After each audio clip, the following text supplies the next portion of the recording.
Hi guys! Welcome to my YouTube channel. This is Karen Padua. And for today's video, gagawa tayo ng jelly buko salad. Yay!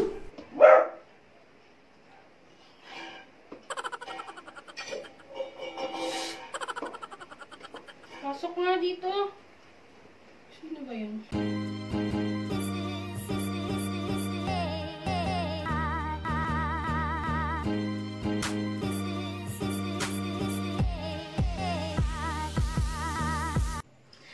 Guys, welcome to my YouTube channel. This is Karen Padua. And for today's video, gagawa tayo ng jelly buko salad. So before guys, hindi ko alam na pwede pala tayo gumawa ng buko salad na walang buko. One time, na-invite ako sa binyag ng inaanak ko si Chloe, sa kumare ko si Miss Jean Pajardo. Ito sila. Yan. Ayan sila. Siguro 5 or 6 years ago, doon ko nalaman na pwede pala tayo gumawa ng jelly buko salad. Sabi ko, pwede pala yun. So this time, isi-share ko sa inyo kung paano gumawa ng jelly buko salad. So syempre, kailangan natin ng ingredients. And ang pinaka-main ingredient natin doon is si Mr. Gulaman. Ayan. Ay, hindi pala siya Mr. Gulaman. Si Don Frank Best Gulaman Powder. Ayan. Isang ganito lang at sa 1.5 liter na tubig. Pwede na yun. Madami na tayo magagawa doon. Tapos, kailangan natin ng carnation. Ayan. Carnation. Para ito dito sa gulaman. Ayan. Next is si Nestle cream. Ayan, Nestle cream. So, dalawa yung gagamitin natin. Yung isa nilagay ko sa freezer kahapon ng hapon, overnight, para mas ma-volume yung ating cream at mas creamer siya. Ayan, yung isa hindi ko nilagay. Tapos, carnation, condensed milk. Ayan. Dito siya, imimix natin siyang ganyan. Mamaya. Tapos, kailangan natin ng fruit cocktail. Kahit anong fruit cocktail, kahit anong brand ng condensed milk, ng Evap or all-purpose cream, pwede naman. Kahit anong. Since ito lang yung available sa amin sa bahay, ito na lang yung gagamitin ko. Kailangan din natin ng mixer. Kung walang mixer, okay naman yung mano-mano. Pwede na yun. So, ayan guys, ito yung ating main ingredients. Fruit cocktail, all-purpose cream, Evap, and condensed milk, and of course, si gulaman. Ayan. So, simulan na natin. Kanina, niluto ko na yung gulaman para pag film natin ng vlog, matigas na siya at ikakayuri na lang natin siya.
Ito-transfer na natin yung gulaman na niluto ko kanina sa lalagyan.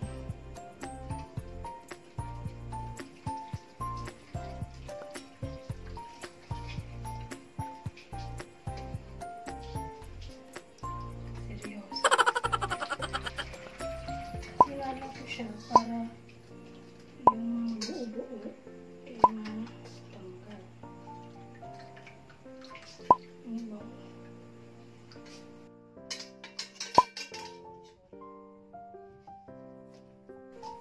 Tapos niyan, papalamigin muna natin siya. Set aside muna natin.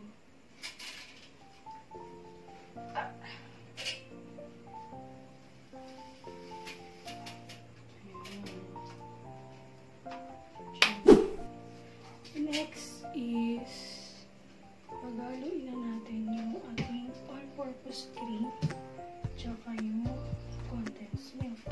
Bubuksan ko na. So, ayan.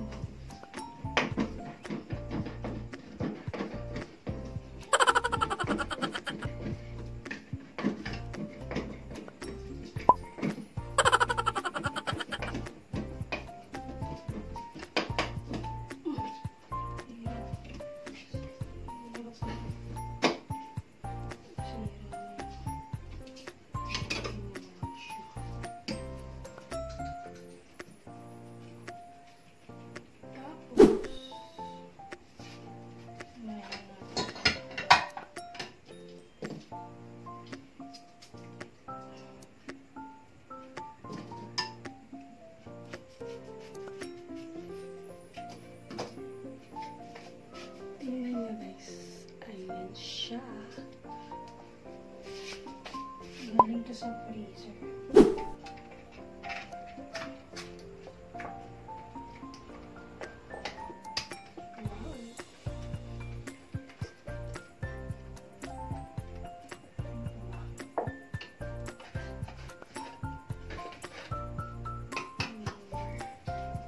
Tapos ito, hindi ko ito nilagay sa freezer. Siguro mas maganda kung nilagay ko sa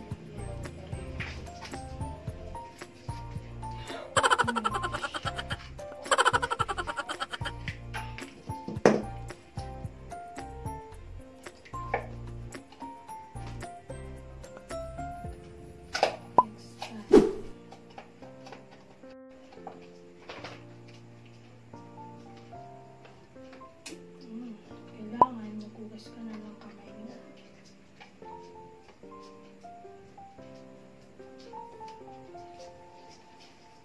Nalagay ko na dito yung dalawang all-purpose cream. Tapos, ilagay na natin yung carnation condensed milk.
Volume siya. I-mix na natin siya sa fruit cocktail.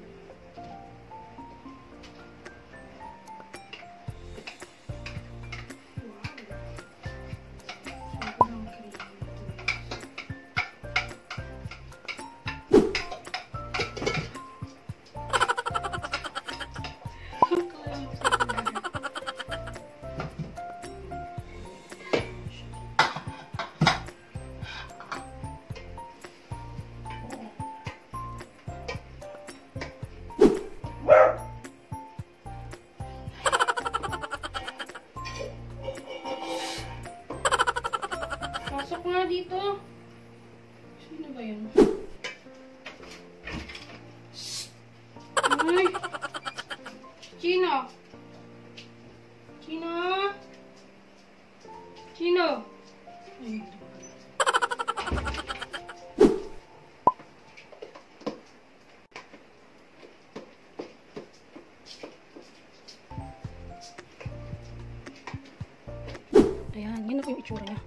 mas creamer siya, no? Kasi ilagay natin sa freezer yung isang all-purpose cream. Tsaka mas mag-volume siya. Ayan. Mamaya ilalagay na natin yung ginawa nating gulaman. So, ayan guys. Malamig na yung ating gulaman. Hindi ko na ayan siya. Malamig na. Pwede na natin siyang kayurin. Parang buko talaga. Ayan na siya. Ayan guys. Ayan. Parang na siyang buko. Bala guys, yung natikman ko pala dati, plain white lang siya, wala siyang gatas. Yung transparent na gulaman lang siya. Ako yung ginawa ko, nilagyan natin ng iba para mas magmukha siyang buko. Ayan. Ganyan lang naman. Tapos, lalagay na natin siya sa lalagyan. Kung nahalo na natin siya dito sa ating mixture.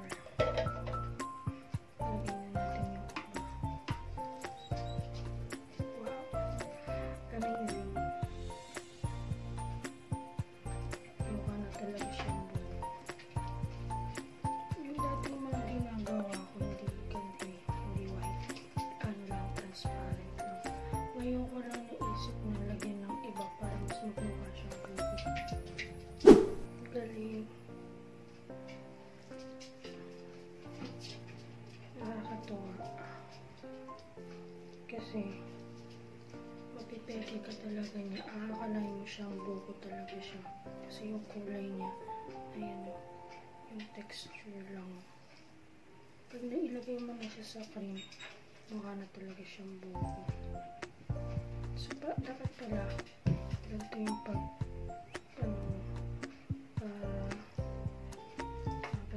Kasi yung kanina, pangit mo. Ayan, ganyan lang. Oh, galing. Ang galing. Ngayon ko lang ito naisip. Dapat pala dati nilalagyan ko na talaga ng iba para mas mukha siyang buko. Wala lang. Ngayon ko lang na-realize. Ang galing.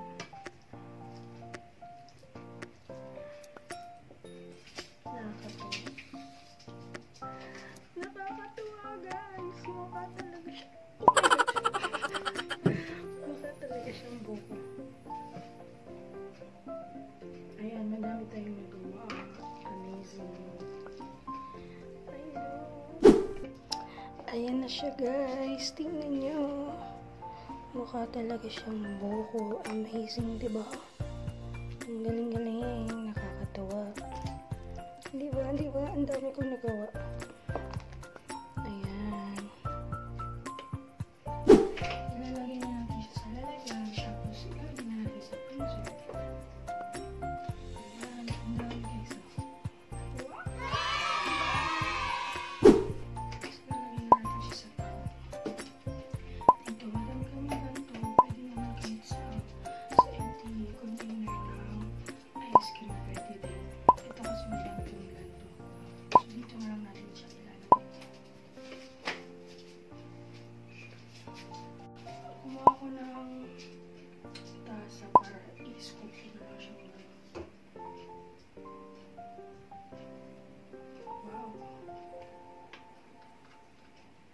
Amazing. Isang scoop. Amazing.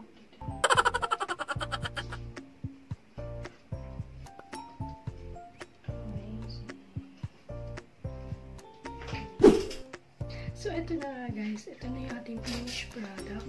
Nakagawa tayo ng isang malaking container ng ice cream at 1, 2, 3, 4, 5 tubs na container. Madami tayong nagawa sa ating mga ingredients kanina. So, ang tip ko pala sa inyo guys, kung gusto nyo na medyo solid yung gulaman natin, gamitin nyo dalawang ganito. Para pag ginano nyo siya, solid yung texture ng gulaman. So, ito guys, ang dami ko nagawa. Bukas matitikman ko to. Matitikman namin to bukas at mas masarap to kapag malamig. So that's it for today, guys. I hope you enjoy watching my video. And kung hindi ka pa nakakapag-subscribe sa aking YouTube channel, i-click mo na yung subscribe button and hit the notification bell for more updates of my upcoming videos. Shoutout nga pala kay Ma'am Rose and Reyes Sonda. Hi ma'am, sabi niya, batiin ko daw siya sa vlog ko. At sa mga beshi ko, si Rachel Ansario, si Janice Flores, si Jessica Brigilio. Hi!